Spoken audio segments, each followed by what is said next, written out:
তাই হয়েছে।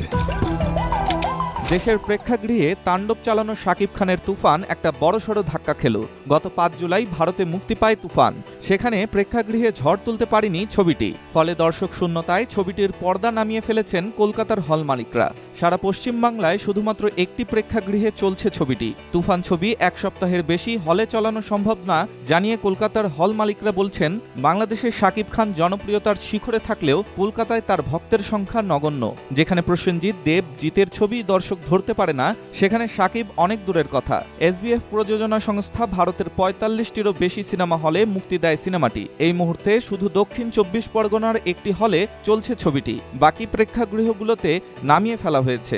এর আগে স্যাকনেলকের রিপোর্টে বলা হয়েছিল, ভারতে প্রথম ৫ দিনে এই ছবির ব্যবসা দাঁড়িয়েছিল মাত্র ৭ লাখ টাকা। কিন্তু বাকি ২ দিনে এমন দর্শক খরায় ১০ লাখের গণ্ডি পার করতে পারছে কিনা তা এখন বোঝা দেয়। তবে ভারতের হিসাব বাদ রাখলে Dubai, Bahrain, Australia, America, Canada, Singapore সহ বেশ কিছু দেশে তুফান দারুণ সাড়া পেয়েছে। এদিকে পরিচালক রায়হান রাফি এক সাক্ষাৎকারে জানিয়েছিলেন, বড় বাজেটের এই ছবিটি বাংলাদেশে ১০-১৫ দিনের মধ্যেই টাকা উঠিয়ে নিয়েছে।